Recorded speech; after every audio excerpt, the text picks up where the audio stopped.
experiencia paranormal compartida por Lourdes. Cuenta que era finales de 2019 cuando ella decidió independizarse. Con 25 años y un trabajo estable como diseñadora gráfica, encontró un departamento modesto pero acogedor, en un edificio ubicado por calle Muñecas, casi llegando a la esquina con Santiago del Estero. Dice que el lugar era perfecto para ella. Estaba ahí nomás del centro, la renta era asequible y además tenía una buena vista a la bulliciosa calle. El caso es que ella estaba encantada, pero no imaginaba que apenas unos meses después se convertiría en su peor pesadilla.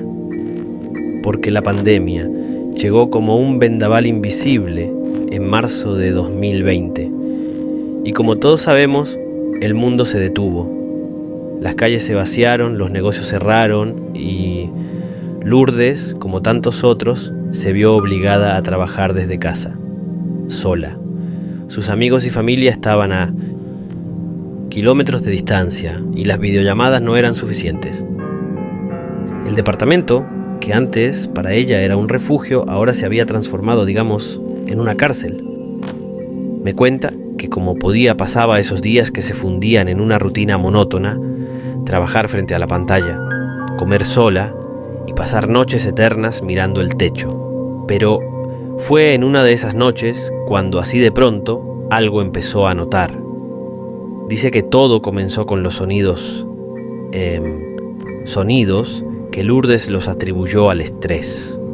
Ella cuenta que, pasada la medianoche, cuando los sonidos de la calle se extinguían y el silencio de la cuarentena envolvía a la ciudad, bueno, es ahí cuando empezó a percibir ese inquietante sonido. Era, y así lo describe, como un sollozo suave, como el de una mujer ahogada en llanto. Venía de algún lugar indefinido, quizás de las paredes, quizás del baño o del pasillo. No era un gemido corto, era persistente, interminable, decía, un lamento que se prolongaba hora tras hora hasta el amanecer. Ella pensaba, lógicamente, debe ser una vecina. Eso se dijo la primera noche tapándose los oídos con la almohada. Pero al día siguiente, al preguntar casualmente en el grupo de WhatsApp del edificio, nadie más lo había oído. Ni la señora del piso de abajo, ni el joven del departamento contiguo. Nadie. Pero el caso es que, a partir de ahí, todas las noches regresaba, y cada vez más claro, más desesperado. Me cuenta Lourdes que empezó a dormir con auriculares. Ponía su música con bastante volumen, pero ese sollozo empezó a filtrarse. Ella se sacó los auriculares asustada y pensó en ¿cómo era esto posible? Y se preguntó si ese sonido no venía desde dentro de su propia cabeza. Ahora bien, paralelamente a esto de los sollozos, pasaba algo con la luz del baño. Me cuenta Lourdes que es muy meticulosa, o sea, siempre apagaba todo antes de acostarse. Y encima es ese tipo de personas que constatan varias veces algo hasta estar segura. Pero cada mañana cuando despertaba, encontraba la luz del baño encendida. Ella veía cómo ese resplandor amarillo pálido se colaba por debajo de la puerta. Primero pensó en un, digamos, fallo.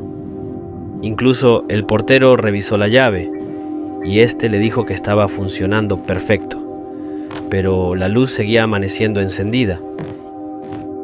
Incluso una noche despertó y vio que la luz estaba encendida, así que se levantó para apagarla, solo para encontrarla encendida de nuevo al amanecer.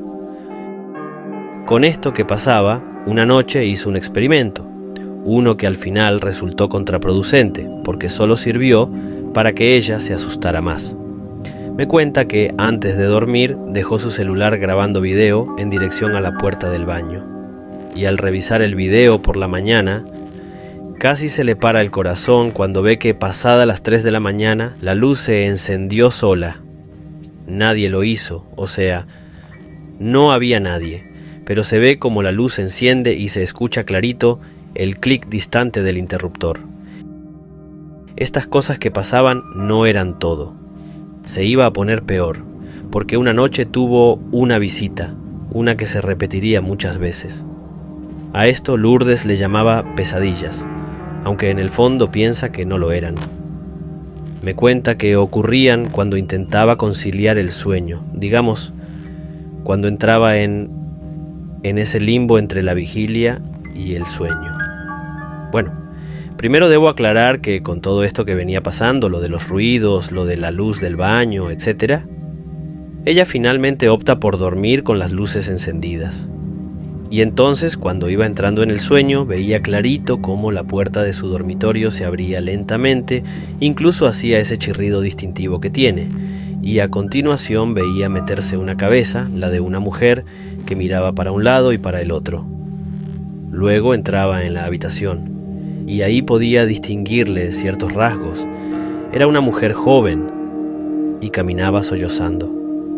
Caminaba despacio y se detenía al pie de la cama, y ahí se quedaba inmóvil mientras miraba a Lourdes. En ese punto, Lourdes no podía hacer nada, no podía moverse, no podía hablar, nada. Y lo que más le aterraba era que la mujer que tenía de frente no tenía los ojos. Es decir, donde van los ojos solo había oscuridad, un par de huecos, digamos. Lourdes entraba en desesperación, ya que no podía hacer nada. Era una parálisis total. Ni siquiera podía apartar la mirada. Entonces, en ese momento de lucha, es cuando esa figura empieza a desvanecerse. Y luego Lourdes lentamente salía de esa parálisis. Pero ella no sentía que despertaba de una pesadilla, sino que de a poco tomaba control de su cuerpo. Pero estaba empapada en sudor, con el corazón a 1000. La sensación de Lourdes era que eso que vio fue real. El tema es que Lourdes tuvo que soportar esto durante mucho tiempo, pero cuando las restricciones se aflojaron ligeramente, Lourdes no lo dudó, empacó lo esencial y huyó de vuelta a la casa de sus padres en el interior de la provincia. Aunque no pudo rescindir el contrato, ella prefirió pagar la renta vacía antes que volver. Con los días, ella tuvo conversaciones con algunos vecinos del edificio. Algunos se miraron extrañados, pero alguien le habló por primera vez de una chica que murió allí. No le quedaba claro si esa mujer se quitó la vida, o fue un accidente, o qué pasó. El caso es que la encontraron sin vida en el baño. Lourdes no quiso averiguar más. Esta experiencia traumática la superaba y decidió no volver nunca más, pero nunca olvida esos días y noches viviendo sola en ese lugar, con esa presencia que la acechaba.